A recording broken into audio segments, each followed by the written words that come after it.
बिस्मिल्लाहिर्रहमानिर्रहीम। अस्सलाम वालेकुम स्टूडेंट्स। हम पीएमएफ का ओटीटी का लेक्चर स्टार्ट करने लगे हैं। तो इसमें आज का हमारा टॉपिक है कि difference between the disinfection and sterilisation. ठीक है, दो टर्म्स होती हैं। एक को हम डिसइंफेक्शन कहते हैं, इसका मतलब होता है बेसिकली किसी एरिया से मैक्रोब्स जो जो हमारे पास बेसिकली मैक्रो ऑर्गेनिजम्स होती है ना, उनको वहां से रिमूव करना। ठीक है, यानी कि वो जस्ट रिमूव होते हैं बट किल नहीं होते। जिस तरह से कोई एरिया होता है, हम उसको कोई डिटॉल वगैरह से, ठीक है, उसको हम साफ कर लेते हैं, तो वो हमारे पास होता है डिसइंफेक्शन। सेकंड चीज हमारे पास है स्टरीलाइजेशन। स्टरीलाइजेशन का मतलब होता है किसी भी चीज से, चाहे कोई हमारा प्रोडक्ट है, कोई हमारा इक्विपमेंट है, या कोई हमारा इंस्ट्रूमेंट है, उसमें से मुकम्मल तौर पर मैक्रोब्स को किल करना। ठीक है, कंप्लीट उनका रिमूवल, उनके स्पोर्स को किल कर देना, ताकि वो दोबारा वहां पे ग्रो ना कर सके, तो उस चीज को हम स्टरीलाइजेशन कहते हैं। यानी कि कंप्लीट किल कर देना, रिमूव कर देना, उनके स्पोर्स को भी किल कर देना, ताकि वो दोबारा ग्रो ना कर सके। तो इसमें हम देखते हैं कि इन दोनों का ऑब्जेक्टिव क्या है। ठीक है, डिसइंफेक्शन और स्टरलाइजेशन। तो पहली चीज हम देखते हैं कि disinfection. The primary goal of disinfection is to reduce the number of viable microorganisms on a surface or in a substance to a level that is considered safe for the public health। तो वही बात है कि disinfection का जो हमारा primary मकसद होता है वो ये है कि हमने किसी सरफेस से, कोई जगह है, फॉर एग्जांपल कोई रूम है, कोई टेबल होगी ओटी की, कोई भी सरफेस या किसी भी सबस्ट्रेट के अंदर माइक्रो ऑर्गेनिजम्स का जो एक लेवल होता है, वेबल मीन जो लिविंग, जो जिंदा होते हैं, ठीक है, उनके लेवल को हमने इस हद तक रिड्यूस कर देना, उनके नंबर को, कि वो हमारे लिए जो है ना सेफ कंसीडर हो। Disinfection does not necessary eliminate all the micro organism.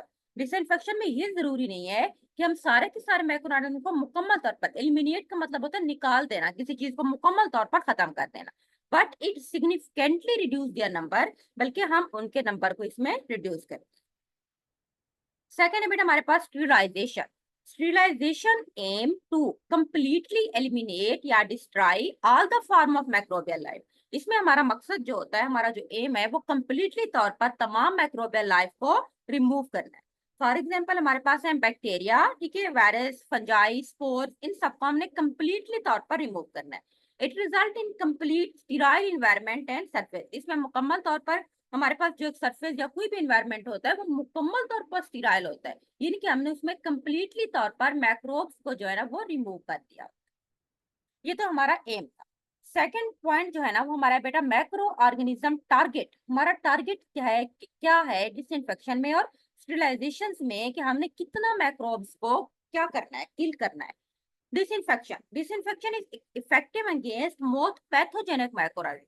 बेटा पैथोजेनिक कहते हैं जो डिजीज काज करते हैं, ठीक है, but may not necessary kill all the type of microbial spore. लेकिन इसमें जरूरी नहीं है कि वो उनको किल भी कर दे, जस्ट उनके अगेंस्ट इफेक्टिव होता है। Sterilization is to design to kill या eliminate all the form of the microorganism. जबकि स्टरलाइजेशन का मकसद होता है कि तमाम फॉर्म ऑफ माइक्रोऑर्गेनिज्म को किल कर देना या उनको मुकम्मल तौर पर एलिमिनेट कर देना, इंक्लूडिंग देयर स्पोर्स, उनके स्पोर्स को भी हमने खत्म करना है। It achieve a higher level of microbial destruction than disinfection. अब इसमें क्या होता है कि हम ज्यादा, क्योंकि हम डिसइंफेक्शन में तो जस्ट हम उनके नंबर को रिड्यूस करते हैं ना, यहाँ पे हम बेसिकली उनको किल कर रहे हैं, उनके स्पोर्स को भी हम खत्म कर रहे हैं, तो ये हमारे लिए high level of microbial destruction होता है, यानी कि हम मुकम्मल तौर पर माइक्रोब को डिस्ट्रॉय करते हैं। तीसरा पॉइंट हमारे पास है बेटा लेवल ऑफ माइक्रोबियल रिडक्शन। किस लेवल को हम रिड्यूस करते हैं? डिसइंफेक्शन के अंदर टिपिकली रिड्यूस करते हैं पॉपुलेशन को by significant factor such as 99.9%, mean के 3 लोग रिडक्शन करते हैं, या 99.999 तक हम इसको कर सकते हैं, जो कि 4 लॉग हमने पढ़ा था ना कि साइकिल होता है ना, 1 लॉग, 3 लॉग, तो यहाँ तक हम इनकी ग्रोथ को रोक सकते हैं।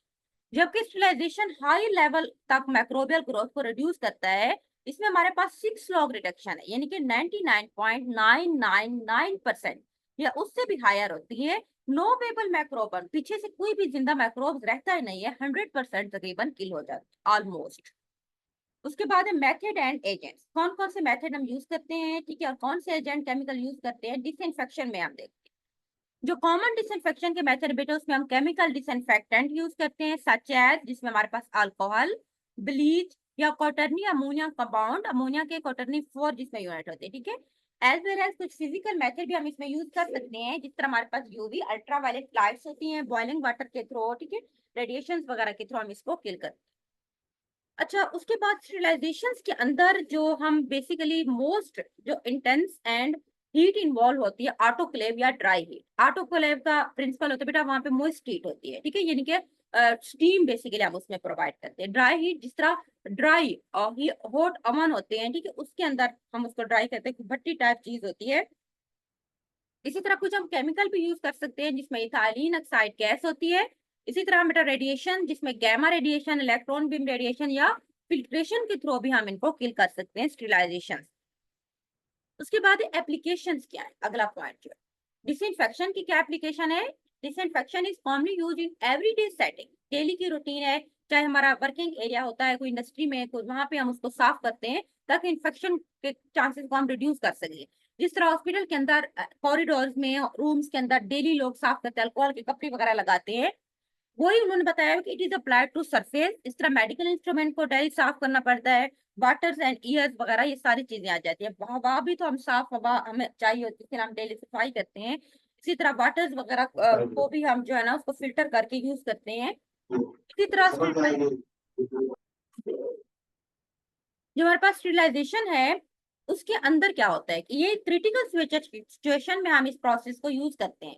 खास तौर पर जब हमने क्या करना हो कि where complete elimination of all the macro organism is required, जहाँ पे हमने सारे के सारे मैक्रो ऑर्गेनिजम्स को मुकम्मल तौर पर किल करना है। जिस तरह हेल्थ केयर सेटिंग में होता है बेटा सर्जिकल इंस्ट्रूमेंट, खास तौर पर जब एक पेशेंट को आप ऑपरेट करते हो ना, उसके बाद आप जब तक उसको स्टीराइल नहीं करोगे, उसमें से मुकम्मल तौर पर जर्म को किल नहीं करोगे, आप नेक्स्ट पेशेंट के लिए उसको यूज नहीं कर सकते।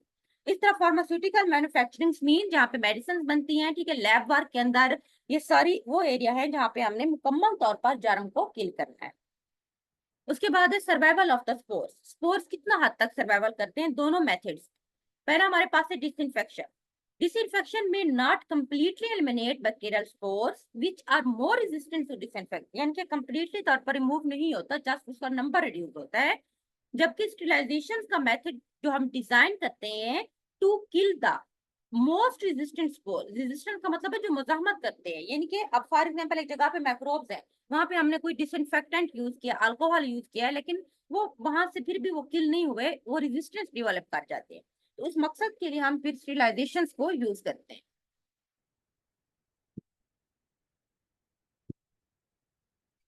ठीक है, तो हमारे पास है which are more resistance providing a higher level of assurance that our surface or instrument is entirely free of viable microorganism, यानी कि मुकम्मल तौर पर हम उनको किल कर सकते हैं। वेबल कहते हैं बेटा जो लिविंग माइक्रो ऑर्गेनिज्म होती हैं, ताकि वो मुकम्मल तौर पर उस सरफेस से, उस इंस्ट्रूमेंट से मुकम्मल तौर पर रिमूव हो जाए, तो हमारे पास सपोर्स के सर्वाइवल का कोई चांस नहीं रहे। तो ये समरी है, इसको पढ़ने की जरूरत नहीं है, यहाँ तक ये हमारे 6 है। अगर आपका पेपर में सवाल आता है कि difference between the disinfection and sterilisation, तो आपने 6 हेडिंग को कवर करना है, दोनों का आपने लहदा लिखना है। अच्छा, नेक्स्ट हमारा चैप्टर है, टॉपिक जो है हमारा बेसिकली वो है मैक्रोबियल ग्रोथ एंड रिप्रोडक्शन। जो मैक्रोब्स होते हैं वो किस तरह से ग्रो करते हैं, उनकी रिप्रोडक्शन किस तरह होती है। अगर आपको इन चीजों का नॉलेज होगा ना, तो आप उनको किल कर सकोगे इजीली कल को हॉस्पिटल के अंदर, ठीक है, जहाँ पे आपने काम करना है। तो इसीलिए उन्होंने मैक्रोबायोलॉजी में पहले फर्स्ट उन्होंने आपका टॉपिक रखा है, ताकि आपको पता हो कि मैक्रोब्स प्रोड्यूस कैसे होते हैं, उनकी रिप्रोडक्शन को, उनकी ग्रोथ को आपने फिर किस तरह से प्रिवेंट करना है। Microbial growth and reproduction are fundamental process in macrobiology, encompassing the multiplication of microorganisms such as bacteria, virus, fungi and protozoa। खास तौर पर जिसमें क्या होता है कि बैक्टीरिया जितना भी होते हैं, वायरस, फंजाई, प्रोटोजोआ वगैरह, उन तमाम की मल्टीप्लिकेशन का प्रोसेस जो है वो बहुत जरूरी होता है।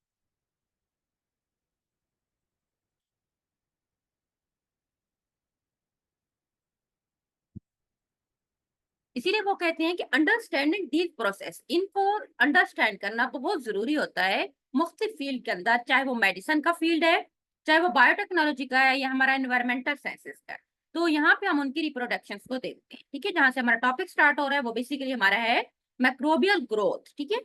तो पहला इसका जो मेथड है वो है बाइंड्री फिशन, बैक्टीरिया और आर्की बैक्टीरिया। तो बाइनरी फिशन में क्या होता है, ये क्या प्रोसेस है, इसमें कौन कौन से स्टेप्स इन्वॉल्व है।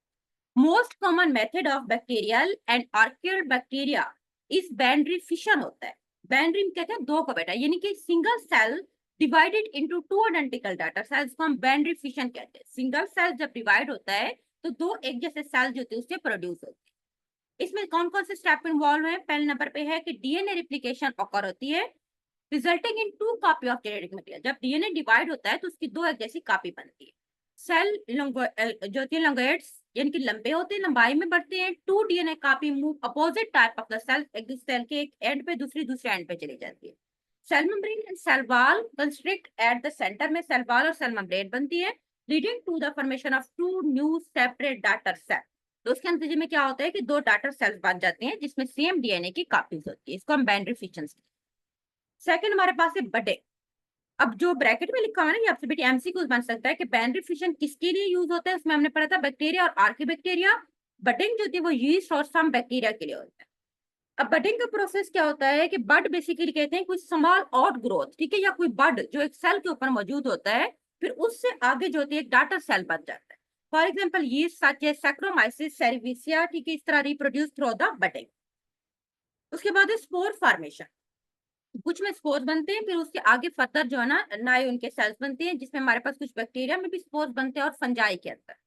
प्रोसेस क्या है, कुछ बैक्टीरिया उनमें खासतौर पर एंडोस्पोर जो अंदर बनते हैं, फंजाई के अंदर produce specialised structure that resistant to adverse environmental condition. This structure later germinate into new functional group. इनमें कुछ स्ट्रक्चर्स होते हैं बेसिकली बेटा जिसको हम स्पोर्स कहते हैं, जो आगे जाके फर्दर डिवाइड होकर नए जो होती है माइक्रो ऑर्गेनिजम्स बना देते हैं। फॉर एग्जाम्पल बेसिलस बैक्टीरिया, इस तरह क्लोस्ट्राइडियम बैक्टीरिया एंडोस्पोर्स बनाते हैं, जबकि बहुत सारी फंजाई जो होती हैं वो मुख्तलिफ स्पोर बनाते हैं डिस्पर्सल जो इर्द गिर्द फैल जाते हैं, फिर उससे नए फंगस वगैरह की ग्रोथ होती है। ये थ्री मेथड थे। उसके बाद हमारे पास है factor affecting the microbial growth. कुछ फैक्टर्स होते हैं ना जो जरूरी होते हैं इनके, उनमें फॉर एग्जांपल जिस तरह न्यूट्रिएंट्स, जिस जगह के ऊपर अच्छे न्यूट्रिएंट्स मिलेंगे जाहिर सी बात है वहां पे अच्छे ग्रो करेंगे ना माइक्रोब्स। टेम्परेचर उनको उनके फेवर में मिलेगा, उनको पानी वहां पे उनके फेवर में मिलेगा, जो जो चीजें उनको मिलेगी ना उसके कारण वो ग्रो करेंगे। तो हमारा टॉपिक है कि factor affecting the microbial growth.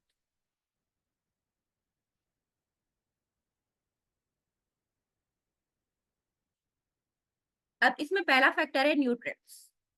Nutrients यानी कि खुराक जो उनकी होती है। Special nutrients for example carbon, nitrogen, phosphorus and various traces element. ये ट्रेसेस का मतलब होता है जिसमें जिंक वगैरह आते हैं बेटा कम मिकदार में, यानी कि जरूरत तो होती है लेकिन कम उनको जरूरत होती है ग्रोथ के लिए, उसको हम कहते हैं। नेक्स्ट हमारे पास है temperature. Microbial growth is influenced by temperature. Temperature के थ्रू भी उसके ऊपर होता है। Different microorganism have specific temperature range. अब जिस तरह कुछ हमारे पास होते हैं सैक्रोफाइल्स, ठीक है, और कुछ मीजोफाइल्स होते हैं, थर्मोफाइल, जिनके थर्मोफाइल जो टेम्परेचर के ऊपर बरकरार रहते हैं, और सैक्रोफाइल जिनकी डेथ हो जाती है हाई टेम्परेचर के ऊपर, कुछ नॉर्मल टेम्परेचर के ऊपर रहते हैं, कुछ नमी के ऊपर रहते हैं, तो इनके मुख्तलिफ टाइप्स होती है। और which at which they grow optimal, optimally mean ज्यादा से ज्यादा वहां पे ग्रो कर सकते हैं उनकी टेम्परेचर की रिक्वायरमेंट के कारण। उसके बाद है पीएच। पीएच भी एक अहम फैक्टर है। अब जिस तरह पीएच दो तरह की होती है ना, या तो एसिडिक या बेसिक होगी। एसिडिक या अल्कलिनिटी, या इसको हम बेसिक भी कह सकते हैं। Environment effect the microbial growth. Different microorganism thrive under specific pH condition के ऊपर मैक्सिमम यानी कि ग्रो करते हैं। उसके बाद ऑक्सीजन अवेलेबिलिटी। ऑक्सीजन अगर मौजूद होगी, हमें पता है ना कुछ होते हैं एरोबिक और कुछ एनारोबिक माइक्रोऑर्गेनिज्म होते हैं। कुछ वो होते हैं can be classified on their oxygen requirement. For example obligate aerobes होते हैं जिनको ऑक्सीजन की जरूरत होती है, और कुछ ऑब्लिगेट एनारोबोस होते हैं can not survive in the presence of oxygen, जो ऑक्सीजन की मौजूदगी में सर्वाइव नहीं कर सकते। फैकल्टेटिव एनारोबोस होते हैं। फैकल्टेटिव मीन विद या विदाउट ऑक्सीजन, ऑक्सीजन के साथ भी जिंदा रह सकती है, ऑक्सीजन के बगैर भी। और कुछ मैक्रो एरोफाइल्स होती हैं जिनको बिल्कुल स्मॉल, मैक्रो मीन स्मॉल, जिनको स्मॉल ऑक्सीजन की जरूरत होती है अपनी ग्रो करने के लिए। इसी तरह water availability. Water is essential for microbial growth and water activity of environmental influence microbial activity. Water जरूरी होता है ठीक है ग्रो करने के लिए। For example high water activity is favourable for many microorganism. हमें पता है ना पानी जिस चीज में थोड़ी सी भी नमी होती है ना फौरी तौर पर खराब हो जाती है, क्योंकि वो मीडियम है जहाँ पे माइक्रोब फौरी तौर पर जो होती है वहां पे उनकी प्रोडक्शन होना शुरू हो जाती है। अच्छा, ये तो फैक्टर थे 5। और ये उसके बाद हमारे पास है जनरेशन टाइम। जनरेशन टाइम किसे कहते हैं कि वो टाइम जब जिसके दौरान एक पॉपुलेशन अपने नंबर में डबल हो जाती है, ठीक है, मैक्सिमम फेज ग्रोथ के ऊपर पहुंच जाती है, उसको हम उसको जनरेशन टाइम कहते हैं। तो आपकी बुक में वो कहते हैं कि it is the time required for a population of microorganism to double in number. ठीक है, यानी कि नंबर में डबल हो जाना during the exponential growth phase के दौरान, तो हम उसको जनरल ग्रोथ टाइम कहते हैं। Factor influence the generation time. Generation time के ऊपर जो फैक्टर इफेक्ट करते हैं उसमें बेटा हमारे पास न्यूट्रिएंट्स आ जाते हैं। वही बात है कि कितना उनकी अवेलेबिलिटी है या नहीं है, टेम्परेचर किस तरह का है, उनको एनवायरमेंट हमने किस तरह से दिया हुआ है, ये सारा उनकी ग्रोथ के ऊपर, उनकी जनरेशन टाइम के ऊपर भी इफेक्ट करता है। उसके बाद हमारे पास होती है एक मैक्रोबियल ग्रोथ कर्व होती है, जिसमें मुख्तलिफ फेज है, यानी कि पहले स्टेज पे ये हुआ, दूसरी पे ये, तीसरी पे ये, कर्व की फॉर्म में हम उसको शो करते हैं। तो उसमें हमारे पास है लेग फेज। ठीक है, पहला 4 फेज होते हैं, lag, log, stationary and death phase. जो पहला फेज हमारे पास है लेग फेज। अब ये इनिशियल फेज होता है where cell are adjust to new environment, जहाँ पे सेल अपने आप को प्रिपेयर करते हैं, नए एनवायरनमेंट के अंदर एडजस्ट करते हैं, सिंथेसाइजिंग नेसेसरी एंजाइम, जरूरी एंजाइम्स को बनाते हैं, एंड नॉट एक्टिवेटली डिवाइडेड, यहाँ पे डिवाइड नहीं होते। लेग जो इनिशियल स्टेज होता है, यहाँ पे जस्ट सेल अपने आप को रेडी करते हैं लेकिन ग्रो नहीं होते। लॉग फेज जिसको हम एक्सपोनेंशियल फेज कहते हैं, अब यहाँ पे उनकी रैपिड डेविएशन स्टार्ट हो जाती है। ठीक है, population increase exponential mean high level तक, एक्सपोनेंशियल हद तक जो है ना वो ग्रो करना स्टार्ट कर देते हैं। उसके बाद हमारे पास है स्टेशनरी फेज। अब स्टेशनरी सेकंड फेज है, बेसिकली यहाँ पे स्लो हो जाती है उनकी rate. Number of the cell produce it balance by number of cell die, यानी कि सेल उधर से बन रहे होते हैं और उधर से उनकी डेथ हो रही होती है, दोनों का नंबर जो होता है वो बैलेंस होता है, ग्रोथ बेसिकली यहाँ रुक चुकी होती है। उसके बाद है डेथ फेज। डेथ फेज में क्या होता है बेटा, population size decrease as number of dying cell exceed the number of new cell, यानी कि जितना बन रहे होते हैं उसकी निस्बत ज्यादा सेल जो थी वो डाई हो रही होती है, हम उसको डेथ फेज कहते हैं। तो ये 4 फेज है। अच्छा, उसके बाद हमारे पास सिग्निफिकेंस इन मेडिसिन इंडस्ट्री के अंदर ये क्यों जरूरी है, microbial growth. Understanding the microbial growth is critical for development of anti microbial agent, antibiotic and vaccination. जाहिर सी बात है, जब हमें किसी चीज का बेटा मेथड पता होगा ना कि वो बनता किस तरीके से, उसी तरीके से हम उसके मेथड को फिर रोक सकते हैं। तो मेडिसिन की फील्ड के अंदर जब हमने मेडिसिन बनानी है, हम डॉक्टर ने उसको अप्लाई करना है हमारी बॉडी के ऊपर, तो उनको जब मैक्रोब्स को प्रिवेंट करने के लिए उनकी रिप्रोडक्शन का पता होगा ना, उनकी स्टेजेस का पता होगा, तो उस चीज को बेसिकली रोकेंगे। तो इसके लिए बहुत जरूरी। ठीक है, in industrial setting microbial growth is harnessed for the production of various product including antibiotics, enzymes and fermentation, food वगैरह के लिए बहुत जरूरी होती है इंडस्ट्रियल सेटिंग के अंदर। इसी तरीके से फिर हम उसको प्रिवेंट कर सकते हैं। ये वही सेम चीज है बेटा जो हमने पहले पढ़ी, मैक्रोबियल ग्रोथ और रिप्रोडक्शन ने दोबारा बताया हुआ है। बाइनरी फिशन जिस तरह से हमने आप पढ़ा था, उसको हमने यहाँ पे जस्ट सिग्निफिकेंस बताई हुई है कि बाइनरी फिशन बैक्टीरिया के लिए बहुत जरूरी है, रैपिड प्रोसेस होता है। ठीक है, सेम वही देखो, एक सेल्स है, इसमें यहाँ पे रेप्लिकेशन, उनका डीएनए रेप्लिकेट हुआ था, अपोजिट साइड की तरफ चले गए थे और 2 डॉटर सेल्स यहाँ से बन गए। बडिंग हमने पढ़ा था जिसमें यीस्ट बनता है, बड बनता है। ठीक है, एग्जाम्पल और सिग्निफिकेंट उन्होंने बस ऐड किया और ये डायग्राम दिखाई है। बडिंग में वही है, देखो ये बड है बेसिकली, जो ऊपर एक स्ट्रक्चर नजर आती है, बड यहाँ पे बना है, न्यूक्लियस उनका था पेरेंट सेल्स का, यहाँ पे बड बना है, न्यूक्लियस डिवाइड हो गया है, फिर 2 डॉटर सेल्स उससे बन गए। स्पोर फॉर्मेशन होती है। ठीक है, स्पोर जिस तरह हमने ऊपर पढ़े थे बैक्टीरिया के अंदर, हमने एग्जाम्पल भी पढ़ी थी। अब ये देखें स्पोर्स में ये क्या होता है, ये बेसिकली ये हमारे पास साइकिल है बेसिकली बैक्टीरिया का, बेसिलस बैक्टीरिया।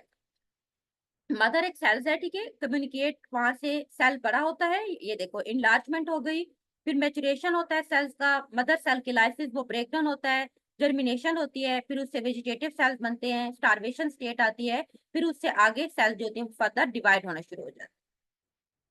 फैक्टर इफेक्टिंग, अगर ये भी हमने पढ़ लिया ऊपर, न्यूट्रिएंट्स, ठीक है, temperature, pH, oxygen availability, water, ये दोबारा उन्होंने आपकी बुक में रिपीट कर दिया, वही चीजें जो ऊपर पढ़ के आए। सवाल एक ही बेटा, उन्होंने 2 दफा दिया हुआ है बेसिकली। जनरेशन टाइम हमने पढ़ा है, मैक्रोबियल कर्व हमने पढ़ी है। ठीक है, सिग्निफिकेंट, ये सारा हमारा टॉपिक खत्म हो, मैक्रोबियल ग्रोथ एंड रिप्रोडक्शन। ठीक है, तो ये आपका 20 नंबर का लॉन्ग क्वेश्चन आना है, तो इसमें आपको ये सारे पॉइंट कवर करने हैं मैक्रोबियल ग्रोथ एंड रिप्रोडक्शन के। तो आज के लिए इतना काफी है। ठीक है, अल्लाह हाफिज।